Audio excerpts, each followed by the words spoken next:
Hello everyone. Hello. I hope we've all enjoyed today and been learning from all the amazing speakers. I think it's important for us all to do your job, manager. I think it's really important for us all to learn every time. They say the day you stop learning is when you die. So my name is Omowunmi Alabi. I got that right. I'll tell you why in a minute. You know when you get married at a very old age, when they ask you for your name, you will not be sure which one you're meant to say. Either your dad's name or your husband's name. Because your dad's name stuck with you for a long time. I'm a senior manager. I'm a senior bank manager in one of the leading high streets. I'm also a real estate investor. I would cement the whole point they've been driving at today. You need to have your own money. And I'm also an aspiring speaker. This all was birthed. I gave a testimony when God did the undoable in my life, and I gave the testimony, and through that, I have been called for a few conferences to come speak. And the reason I'm sharing this is to encourage somebody that it doesn't matter what season you're in, God will come through. The reality was when I was waiting on God for what I was waiting on God for, I didn't hear a lot of this. Oh yes, I read books that were written in 1842. But I didn't hear the reality, someone standing in front of me telling me that it doesn't matter the season you're in. God would always come through. I was saying to someone the other day, I said the two most painful waiting rooms of God you could ever be in is if you're waiting on God for a husband or kids. You know, I'm not being funny though. It irritates me a bit when I hear people say they're waiting on God for a job. Come on, you can get a job. It might not be the level of job you want, but you get something to do. But you know there are some problems in life sometimes where you need God to intervene. Serious. Can I just ask, how many of us are married here? I'm so happy to put my hands up. You will understand later. You will understand. I'll put my hand up. How many of us are single, waiting on God for a husband? Don't be shy. Don't be shy. Okay, as I said, this was birthed from a personal experience I went through. So there's going to be a lot of references to my life and my personal experience. I asked that for a reason. And you don't understand the joy in my soul. I put my hand up. Because the enemy said I wasn't going to put my hand up. One of the references my husband always says is, it doesn't matter the waiting room you're in, right? As long as God has promised that thing will come through in the Bible, it will come through. Because the truth of the matter is, God cannot lie. It is not in his nature to lie. It's not even in his DNA. It's forbidden for him to lie. So as long as it is promised. So i.e., if you're waiting on God for a partner, the Bible has said it. Did anybody ask him that it's not good for man to be alone? No one asked him. He said it wasn't good. Because if not, we would all just be rocking and rolling. Everyone would be doing, oh, you single lady, oh, you single lady. You know? But God said it is not right for man to be alone. So he put the promise there. If you're waiting on God for kids, he's already said it that, what's that? Fruit of the womb, children are his heritage, and fruit of the womb is his reward. So as long as that promise has been in the word, God will bring it to pass. But you know the sad reality about life? No pastor, no imam, no GO, like they call them in Nigeria, can tell you when that will be. That's just a sad reality. And that's what comes to what I talk about all the time. Because you and I don't know when God will come through. You need to walk your life. You need to live your life. You need to rock and roll. Because we don't know when God will come through. So I'll give you a personal history about myself. I was born into a family of 5. Well, I am born into a family of 5. I'm the first girl. I'm the second child.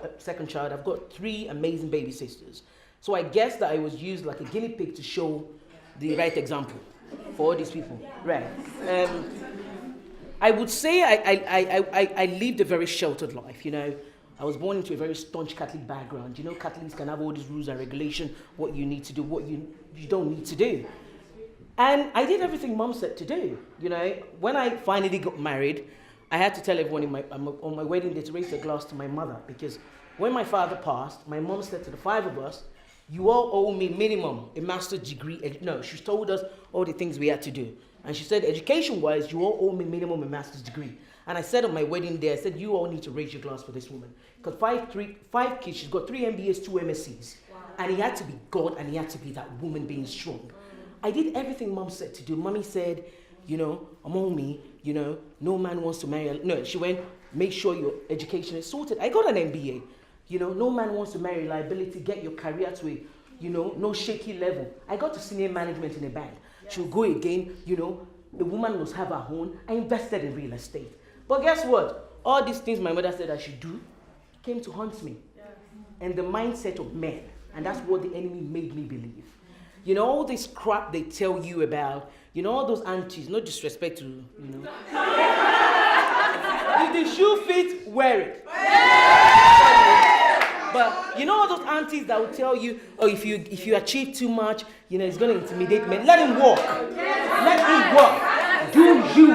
Because what I always say to people is, listen, a man that cannot deal with your success now will not be able to handle it in marriage.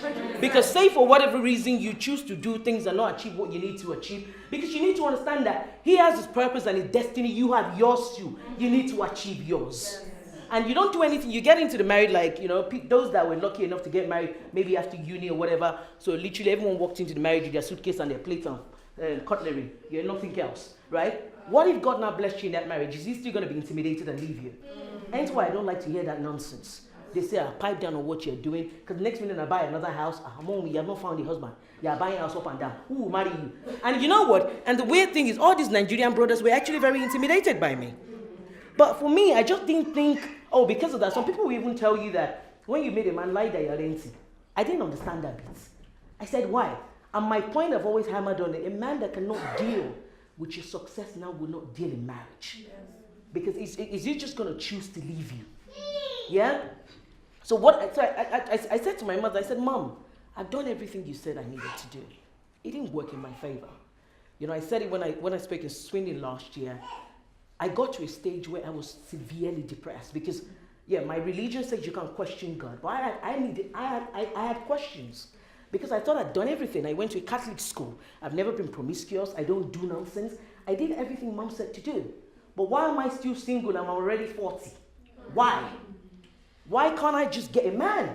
And, I went into a depressive time. My mom would come on holiday and my mom would go. She'd just be looking at me. One day she called me and said, Omowunmi, that you do the same thing every day. You come from work. I had a special chair. Then I used to live in Leytonstone. I'll sit on my chair. I eat my food. I had a routine. 7 o'clock is Coronation Street. 7:30 Emma 8 o'clock East End. When it's 9 o'clock, I watch this American soap. I'm trying to remember now. And I go to bed. I do that every day. And every Saturday, I'm a swimmer, baby. I go swimming. And my mom kept on saying, this is the pattern of depression. But I was like, okay, madam, what do you want me to do? Have I not done everything you said I should do? And I went through that. Then something struck one day. And I realized that I didn't have power over the time when God would do it. I just didn't have power over it. And I can cry for Africa. Those Nollywood films? They say they pay for professional cry. Come and employ me. I will cry and I will change gears. But it didn't move God. I did all the crying. I bet he's probably thinking, she has started again. Let me deal with cancer patients. This one has more. But it didn't move him.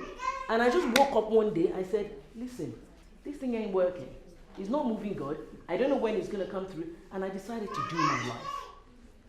I traveled. I wanted to travel, and I did. But one thing I did realize, with all my friends that we were all waiting, a lot of them put their lives on hold. And that's the dangerous thing you can do to yourself. Whatever waiting room you're in, be it you're waiting in God for a husband or kids, you need to live your life intentionally. You need to. So important. Because the time when God will finally come through, you look back, all those years that have been wasted, you can't get it back. You just can't. I had a friend then, 6-figure, wicked job. But she just couldn't get her head around, when is this man going to come? And literally, she shut her life down and kept it on hold. Whilst I'm traveling. Once she called me, I don't know where I was. I think I was in Mauritius. And she said in my language, what is sweetening your stomach? I said, what are you looking for up and down? I said, me too, I don't know what's sweetening that stomach. But one thing I do know is I cannot kill myself. Yes. I just can't. The issue we have, where these men, we don't know where they are, I don't have the solution to that problem. But this one, I can live intentional. I can travel because that's what I want to do. I can invest my money wisely because I don't know when God will come through. That I can do, and I will do what I can do within my limit. And what God needs to do, let him do it when he chooses to. Because nobody can tell him when he needs to do that. But she couldn't handle that. And guess what? She got married a week before me. All those years wasted.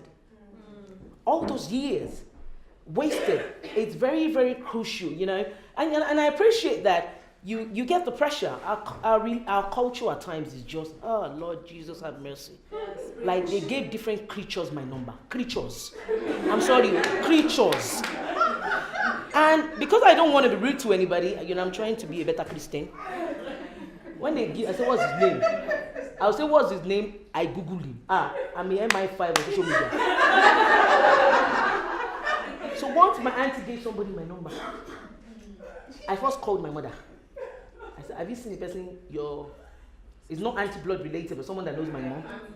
So my mom answered, I should ask, and I said, Auntie, have you seen this man before? She went, no, but somebody knows him and we have to help your situation.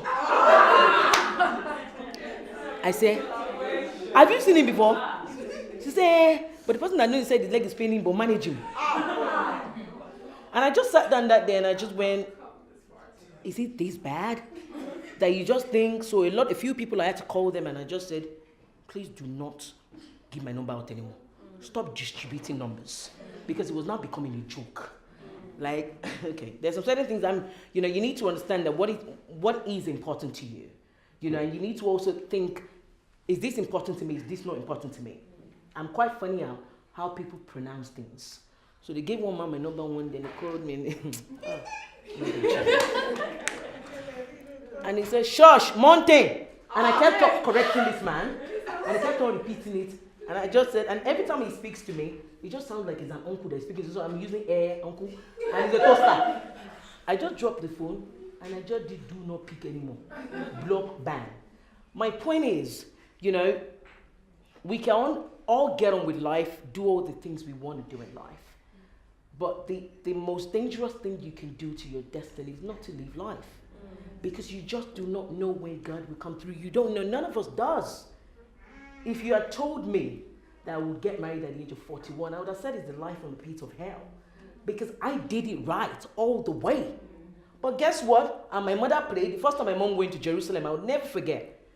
I went to Dubai when she got back. It was 2008. And my mom told me every pastor, you know in Nigeria they do it with a clique, like you go with a church. Every one of them. Please let me pray for my first daughter. Let me pray for my first daughter. Like I had a problem. She said, and there's a place in Jerusalem, you put something in there, guarantee your prayer has been answered. She said, when I came back, it's only you. You are the only prayer point I took with me. I'm like, Mommy, my situation that critical. But if they had told me I'll be getting married at 41, I'd have said it was a lie. But guess what? That was exactly what happened. But one thing I did do, though, is the things I want to share. You know, you need to understand if you're waiting on God, whatever waiting room you're in, don't settle for less. Because you would have to live with that less for the rest of your life. I don't pray and I hope never to get divorced, but you would have to deal with that less. So if they're telling you manage what? Is he a robber? What are you managing? And all this crap like trying to touch up his leg. Why couldn't he touch? He's not disabled. If I could go out there and make it happen, let him do that too. Yes. Don't settle for less. And you need to understand that, we've all said it here. Don't fall for what's on social media. It ain't real. It's not real. Be very intentional. I keep using that word intentional. Being very intentional in what you want in a man. And I also realize that settling for less differs for everybody. What that definition is, it differs for everybody. I had a friend that she wants a man that has a title on his name. She is like a doctor, a lawyer, an accountant. She didn't care if he had serious baggage. Wow. And she still went for that. But one thing I said, and this is where God came through for me. I had the things I wanted that were important to me. It might not be important to someone else. That's why we're different. But I stuck with what I wanted because I knew my worth and my value. And I'm like, I will not settle for less. Marriage isn't a do or die affair. Because I know that when I get in there, I have to live with this less. So I said, and through that, God shamed statistics and culture for my sake. I said, I do not want a man that's been married before. And please, no disrespect to anybody that's married a divorcee or whatever. Mine wasn't down to religion. Because the Bible says, no, mine was down to, I didn't want drama. Yes. because I'm naturally a Kenyamo with Jesus trying to suppress it. I will 12 for you. Yeah, and I know that, listen, in life there will be drama. I don't want a self-made one. I don't want one I can avoid. I know that if some ex-wife keep calling my husband for no reason, I know my nature. You know, no matter what, if we're born again or whatever, the Holy Spirit suppresses some things, but the thing is still, the madness is still at the back. You don't want to now get all ghetto, because I know that if I'll tell you one, don't call that phone no more. You try it again, you see in front of your doorstep the next day. It doesn't matter what my job title is. So I made that in. A lot of people think, oh, it's because, but no, it had nothing to do with what the religion said. I just didn't want the drama. And I also said I don't want anybody that came with baggage in terms of kids. I just didn't want, and I said I wanted him to be older than me. Even if my husband is just 3 months, he's still older. Even one day, I cannot buy it in the marketplace. And I said I wanted a Christian. Let me tell you why I said I wanted a Christian. And I preached this to a lot of people that are still waiting on God for a husband. The worst thing you can do to your destiny is marry an unbeliever. Don't funkinize it. Don't say he goes to church on Sunday and he goes to Cocoa Bar. My friend owns Cocoa Bar to walk home. There is no shortcutting. Is either a Christian grounded in word or not. Because issues will come in marriage. You need someone. And I actually didn't say Christian because a lot of us now, especially in the Nigerian community, it takes God to really know who's serving him. A lot of people, you see in Nigeria, a lot of people's cars are more born again than them. At the back of the windscreen of the car, blood of Jesus, that also drama. There's no need for it. Right? I said I wanted someone that loves God because I believe that if a man loves God, before he treats you bad, you think twice about it. Yeah? So I put all these things, and obviously being realistic, statistics looked at me, and at that time, I got married at 41. Statistics looked at me and said, you're over 40. When they have the likes of Mayowa, the Lekpa Shandis, me, I've lost a bit of weight, but I used to be fatter. The man who look at young Mayowa and come and carry me, they call me old Kagu. And he's never been married before, he has no kiddos, and he's still older than you. When are you going to get that? But I insisted, that's what I want. Listen, the Bible says, ask and it shall be given. I didn't put that rule in there. He told me to ask. And I said, that's what I want. A lot of people laughed at me, but you know what? God did it. Yes. God did it. My husband has never been married for no kids. We've been friends for 12 years before he came back. The man finally came back. So I'm always like, you wasted 12 years of my life. Of my life. Just, what were you doing? Looking at me on Facebook, chasing me everywhere. Why couldn't you come and open your mouth? Yeah? And you just need to understand that if God has promised it, God will do it.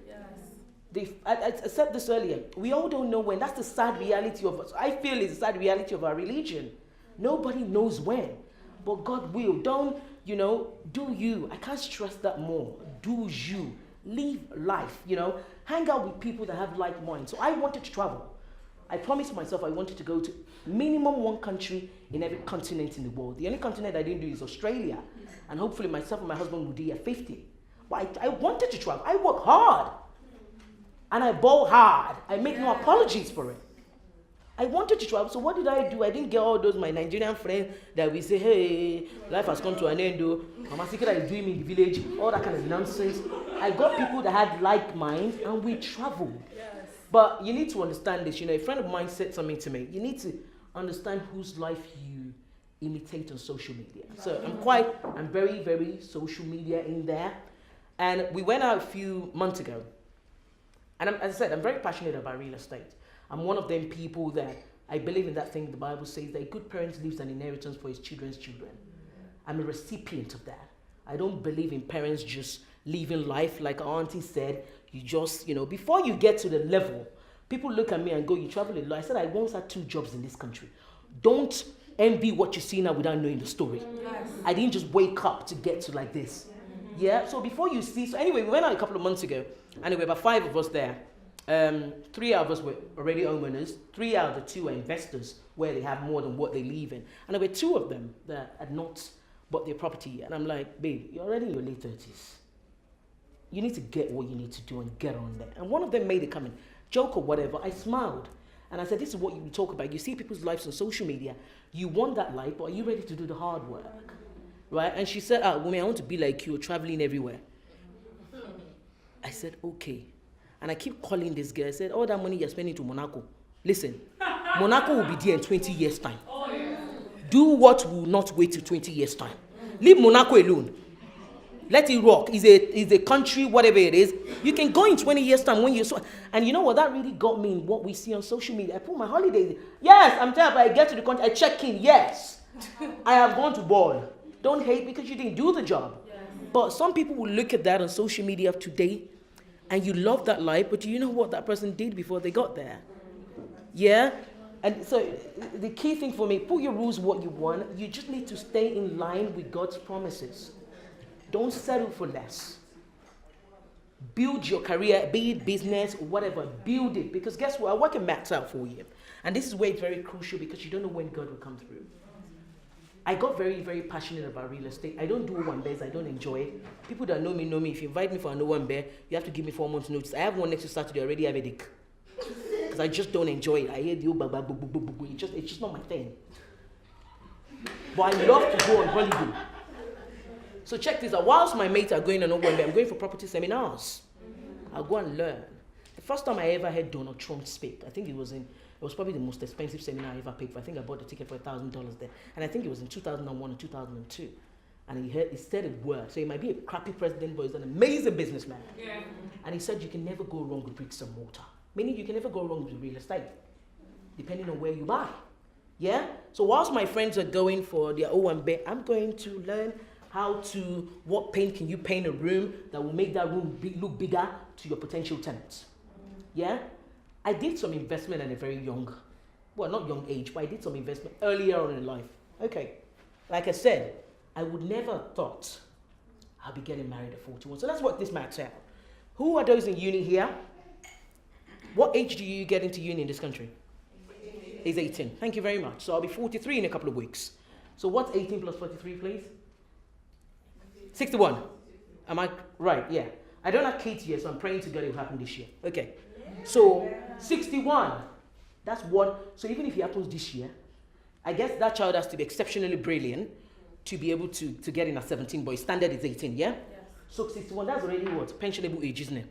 So if I don't do what I did when I was younger, please, can someone ask me what money I will use to send that child to school? Where will I get it? And let me say this, and also you need to understand, this is my beliefs, these are my principles. I am totally against student loan for parents that let their kids do that. Like I said to my cousin the other day, you had 18 years to plan for that child.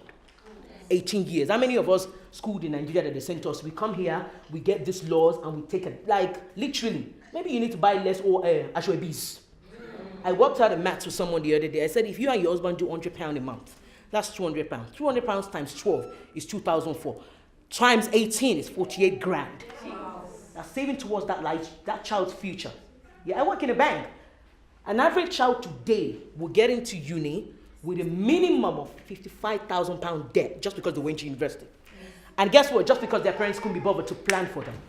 So I don't believe in student loans.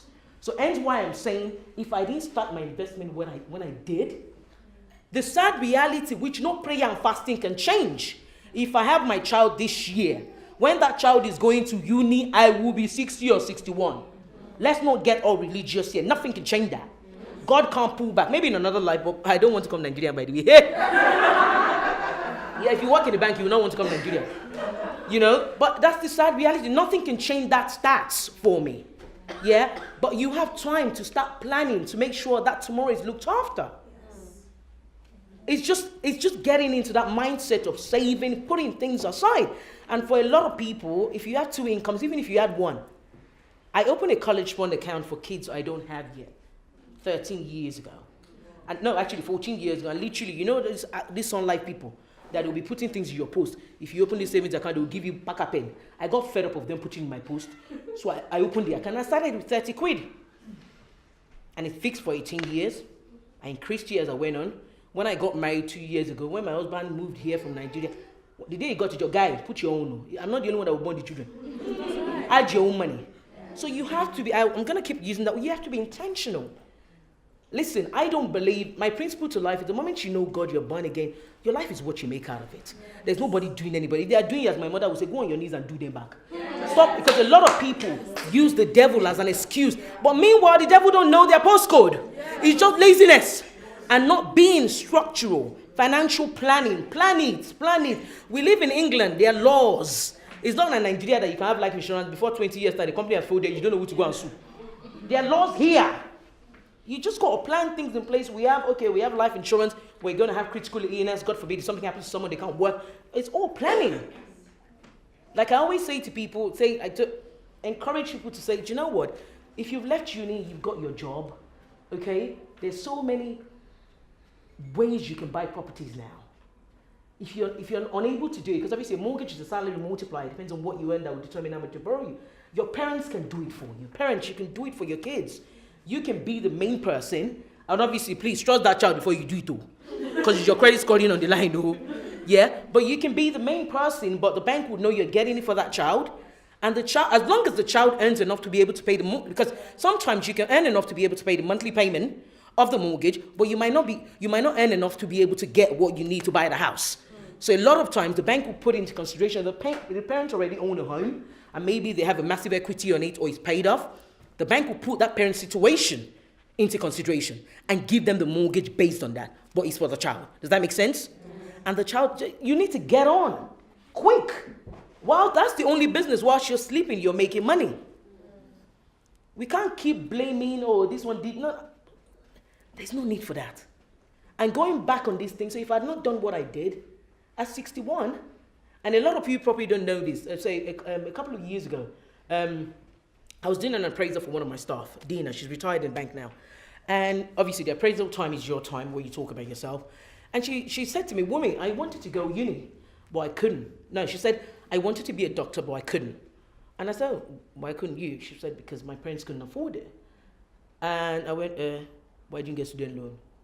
Okay, Dina at the time is not exactly she says a lot of things that are not politically correct.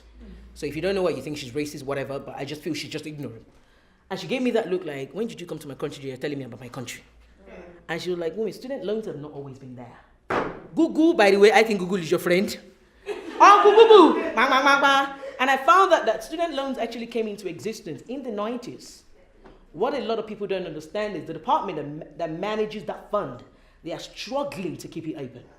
Because they're dishing out the money every month to send these kids to school, but they're not earning to pay back. So it's constantly in an overdrawn limit, yeah? And no disrespect to United Kingdom, I respect the country so much. It isn't exactly a country where you exactly need education to get to where you are, yeah? People believe, and I respect that opinion. Believe you get out of secondary school, you start a job, by the time you get to your 30s, you're already a manager. And unlike where we're coming from, education is a big thing in, the bottom line, this is probably the only country, education is big in Canada. Canada is the only place I've seen that will advertise a job and put it at the bottom, MBA, MSc preferred. Education is big in America, it's big in Asia, it's big in Africa. But over here, ain't a big deal, and it works for them. Yeah? So my take is, what would happen if you get another party, like BNP? Is that what they call them? The racial one, yeah. And they come in and said, you know what, what's the point? Why are we getting into this there? And they scrap it. Someone said to me years ago, it never used to be called student loan, it was a grant. Yeah. And the grant then, the whole point of the grant then was to encourage people to go uni, because they weren't going. So they were paying people to go. So what if it gets scrapped? Then we go back into the era of Dina saying, Wumi, I couldn't go uni because my parents couldn't afford it. Just because the parents would choose not to save. So if you don't save for the uncertainty for those that rely on student loan, just think about it, really. £100 each if you're married. If you're not married, you do £100 on your own. So if you do £100, right, 1,002, and is it 24,000 or whatever in 18 years?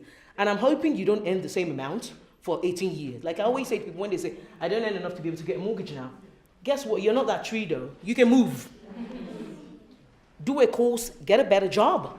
Do something about it.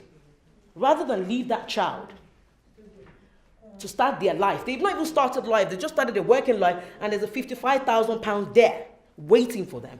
When are they going to be able to buy a house? Oh, and I just found out, by the way, that student loan, there's interest upon interest that goes on it. Because I assume that you only pay back what you owe. No. There's interest. 60K. Child's mom needs to, our nan on the throne, child's mom needs to make money. Yeah? So it's that conscious thing.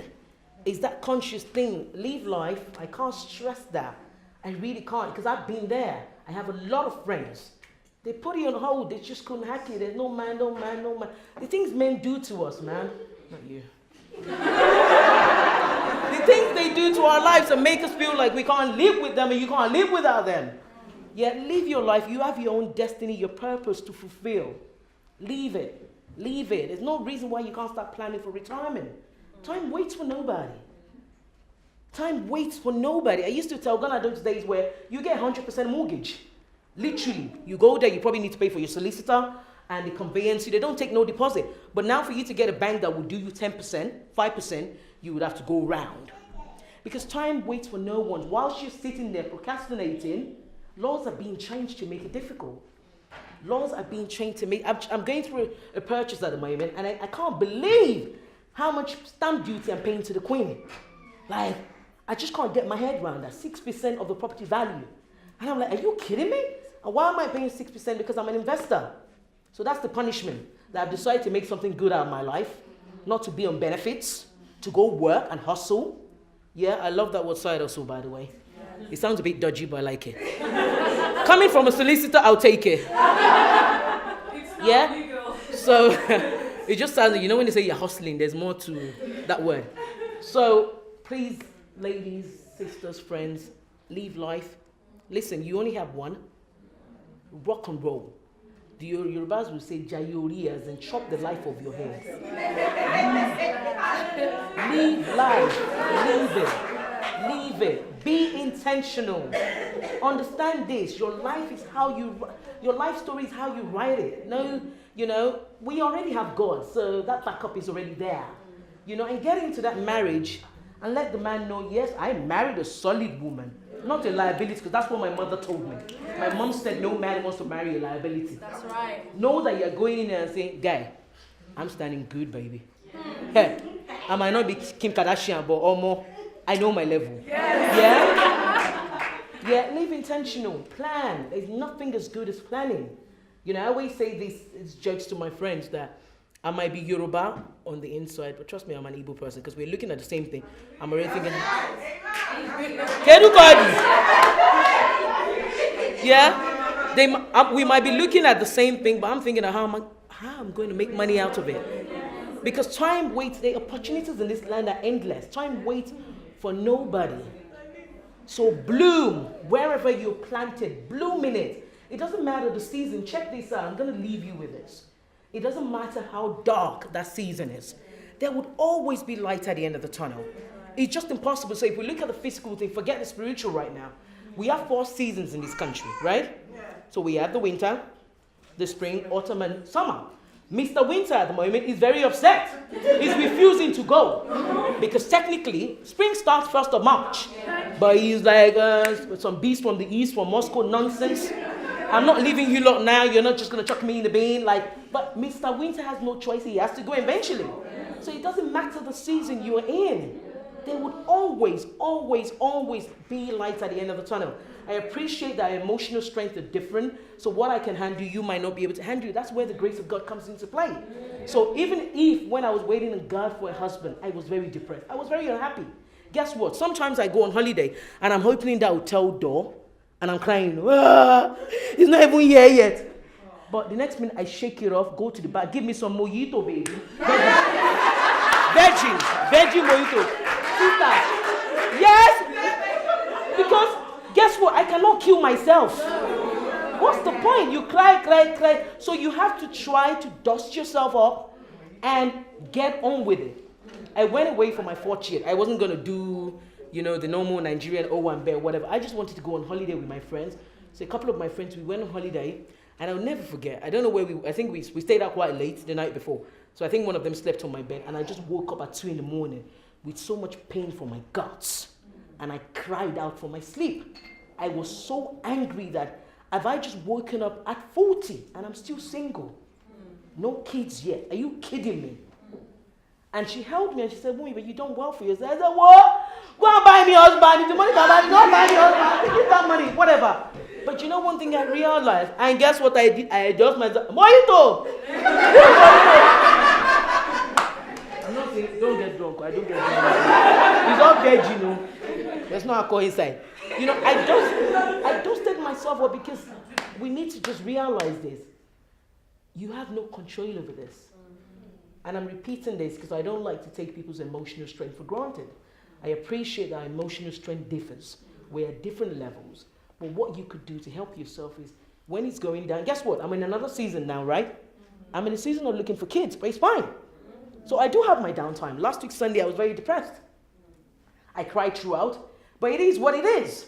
And when I notice that I'm getting to that level where I'm going down, I just ask God for a refill of grace. That's my fuel. I just said, I'm getting to that stage where I shouldn't get God. I'm not going to that dark place anymore. I'm not going to be depressed anymore. You know, everyone goes through a depressive time at some point in their life. What makes a difference, God forbid, to those that end up killing themselves, is they stay too long in it. That's why you have to find how. What will get you out quickly. You need to identify when you're going down that route. So I just quickly said, God, as Christians, that's what we have to do. Ask for the grace. That God, I need you to get me out now. I'm going there. Ask for the grace and just hang in there.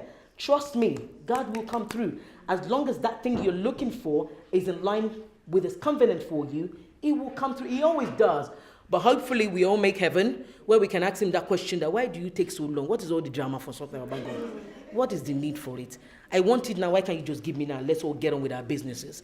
He has the reason for doing things. Yes, statistics said I couldn't get a man that's never been married before, no kids, older than me, that feared God. I did. I'm married to my bestest friend. Bestest. And guess what? I'll leave you with this finally. I said that second time. Things just keep coming to my head. You need to try and be you. Another principle, just be you, do you, like the Americans would say.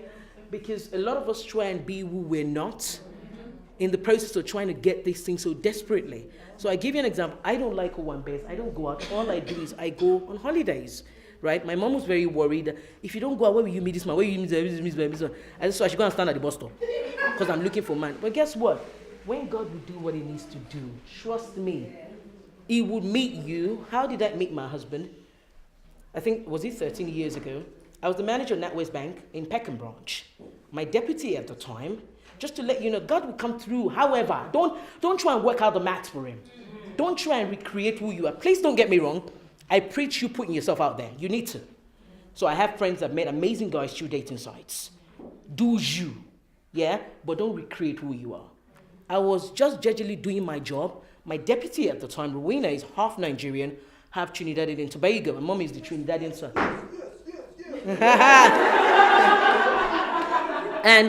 and she's closer to the West Indian side. And her dad happens to be my father-in-law's best friend. So I'm at work doing my business, right? And she came to work one Monday and she went, "Woman, my dad said to ask you, can he introduce his best friend's son to you?" And I'm like, "Hang on a minute, Rue.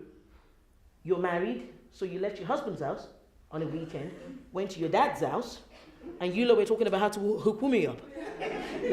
How did that happen?" Yes, my husband was introduced to me that many, 13 years ago.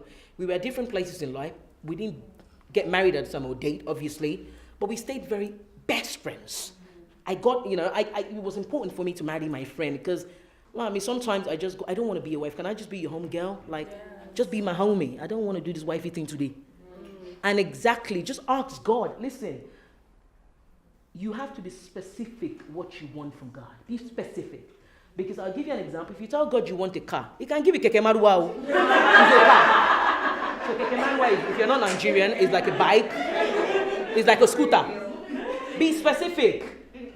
I want a Merc. I was very specific in the man I wanted.